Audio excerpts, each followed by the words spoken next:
Good evening, everyone.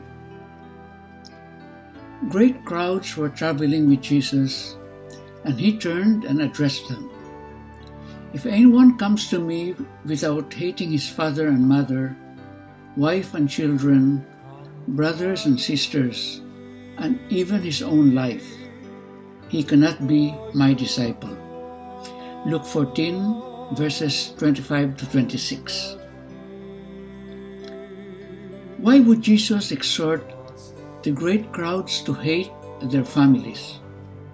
In fact, Jesus went even farther than that. He said they must also hate their own lives. If they do not, then they cannot be his disciples. One thing that this shocking teaching did was to shake people out of their lukewarm faith. Sometimes we think of Jesus only as a kind and gentle soul who always brightens people's days. We see images painted of the smiling Jesus who always made people feel welcomed and loved. And though these images have truth, it is also true that one way he brightened their days was by challenging them to the core of their being to convert. And that is what Jesus does today in our gospel. To hate your father, mother, children, siblings, and even your very self is obviously not a reference to the sin of hate that flows from anger. In this case, the word hate refers to the best way to love others and to love even your own self. To begin, let's look at the conclusion. Jesus said that this form of hate is a requirement of being his disciple. This is the key. Unless we are first and foremost a disciple of Christ, we cannot love others, and we will not even love ourselves in the proper way. Hate in this context refers to selfish attachments. This means that people and things can easily get in the way of our love of God. When they do, we must see them as an obstacle to both the love of God as well as to the authentic love of others and even ourselves. For example, if a family member were to demand in some way that you love them more than you love God, then this must be rejected with passion. This could be referred to as holy hatred of the temptation, not the person. Say a spouse criticizes you for attending Mass and tries to stop you from doing so. If you listen to them, then you are placing them before God.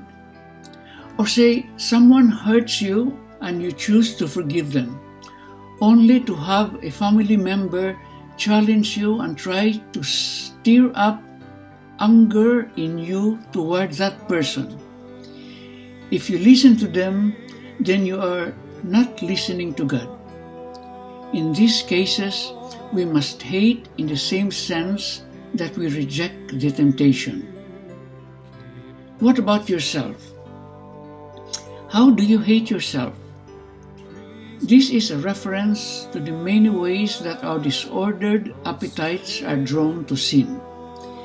If we indulge in the disordered desires, or even worse, if we treat those disordered desires as normal and good for us, then we have chosen the disordered desire over God.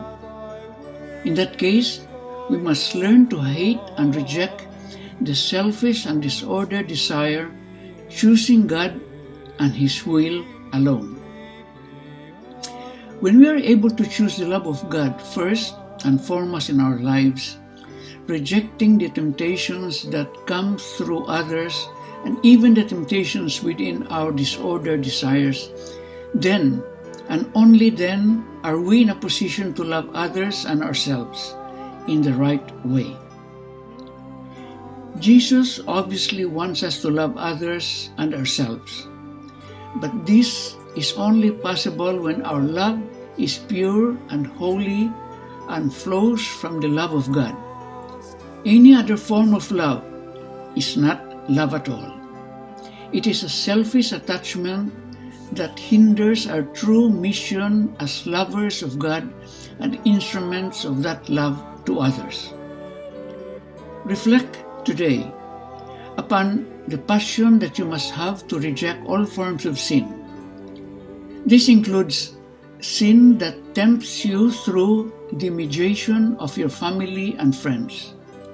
It also includes every form of temptation that arises within you on account of your disordered human nature. This holy hatred is an act of love in that it seeks to eliminate everything that keeps you from true love.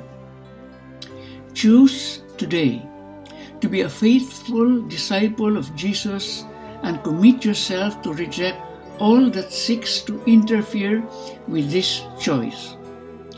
Doing so will not only increase your love for God, it will also increase your love for others and even your love for your own soul. And God bless you.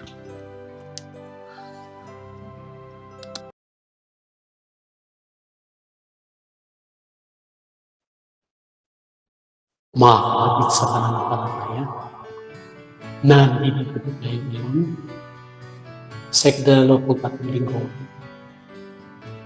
ng karaniwang panahon. Hindi maaaring maging alagad ito kung sino ang umindig sa kanyang mga ama, ina, asawa at mga anak. Mga kapatid, maging sa sarili mo, ngingit sa akin. Ika nga po'y kakaiba at tila napakahirap tulpin ang minika ni Jesus sa Ebanghelyo natin sa lupa. Ano bang klase okasyon dapat ang kahapon sa landas ng pagiging alagad sa atin?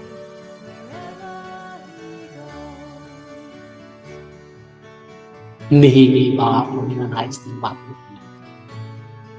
na itakwil kamuhian natin ating pamilya sa pagwin natin sa linggo ito? Isasantabi na ba natin sila? Hindi ba natin sila bigyan ng kaukulang pansin o kaukulang galing? Sa po, gusto natin ngayon na ibigin natin ang ating mga masbuhan na mas malalim, mas malawak, mas thankful, at mas makabuluhan. Kaya nga po, pagmamahal natin sa ating pamilya ay palagian nakabatay, nakaugat sa ating pagmamahal sa ating pamilya. Hindi ito dapat maging sagapan. Hindi ito dapat maging hadlang. Pagkos, ito ay isang napakalagang bagay upang pag-ibaluhin natin ating pagmamahal, malasakit, pagkalinga sa kanila. Ang pagmamahal natin mga kapatid sa Pilipinas ay walang katumbas, walang kaparis, higit sa lahat. Kaya nga po, kung meron tayong konflikto at pagmamahal sa Diyos, sa ating kapwa, lalo na sa ating pamilya, meron pong prioridad. Meron pong iba yung pagpiling sa ating pamilya.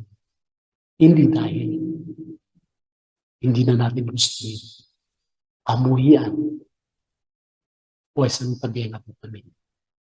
Subalit pang mabigyan ng mas malalim, makahulugang pagkiling, taimtim na malasakit ating mamahal sa buhay. Mga kapatid, sana po ang paanyaya natin po mahirap man, radical man, subalit yung magbibigay ng inspirasyon pang higit natin mahalin ating mga mahal sa buhay. Dahil po, ito'y nakabatay, nakaugat sa ating pagmamahal sa ating Panginoon na walang kondisyon o walang pasubado. At sa tingin po sa kanila lahat.